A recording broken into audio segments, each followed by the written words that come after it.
isn't anything about this car I don't like. There are a few niggles, but nothing that I don't like. For example, the DCT, which I usually like, so that's Renault's double clutch gearbox, on this car is a little bit jumpy, it's a little bit tetchy, especially at low speeds. The ride, as you saw just then, nice and soft, and in the city, this car's a city car, remember, is absolutely fantastic. It is brilliant. The stereo, this is the top of the line model, is absolutely sensational.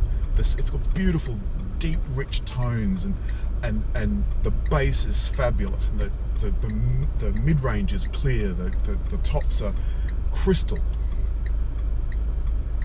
The reversing camera, which I'll show you in a minute, has different modes, and the graphic on the side shows you which sensor is going off, so that you can really back this car, as I did just in the car park then, completely by the reversing camera.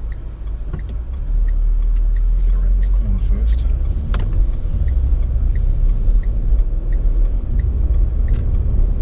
We've got full climate control air conditioning, which we didn't have in the other model, and the steering is deliciously light. It is so light, but very precise.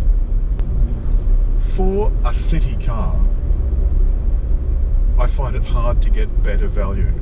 There's other French cars, of course, Peugeot and Citroën, that also have small cars that are also wonderful. The Germans have small cars too. The Volkswagen Polo, for example.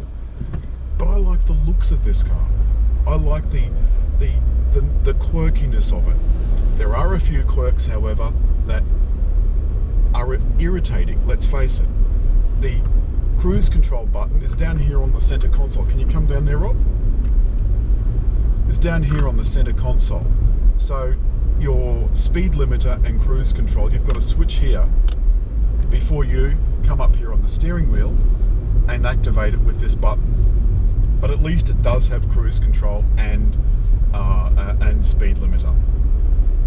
The other irritating thing, and all of the French cars are at it, although at least they're changing, is the audio controls, instead of being here on the steering wheel where everybody can see them, everybody knows what they're doing, are down here behind the steering wheel. Now look, can you see that from where you are? No, nor can I.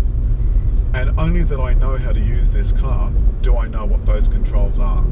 I find it irritating. Other than that, this is literally all good news. That little engine is as sweet as a nut. It's so smooth and so silky and so willing.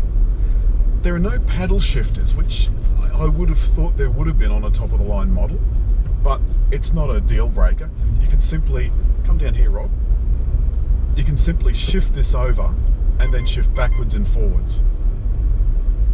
Now, there was a bong just then that's warning me that there's a speed camera coming up. This car has automated parking. I've showed you that on a previous video with the Renault Megane. You simply press that, brings up the graphic, you select how you want to park, whether it's perpendicular or end in, and then you indicate to say which side you want to park on. Obviously we don't want to do that now for obvious reasons. There's your settings, look. How easy is that? And this is quick to respond. Navigation, crystal clear. And the best thing is, this is one of my pet hates in some cars, is that you can't adjust the vents away from you. With this one you can. I do not like air directly on me late at night. For some obscure reason, I don't like it. So I can simply direct it away from me and it's not on my hands anywhere. On the other side, we've got these cute little, not quite eyeball vents, but near as damn it.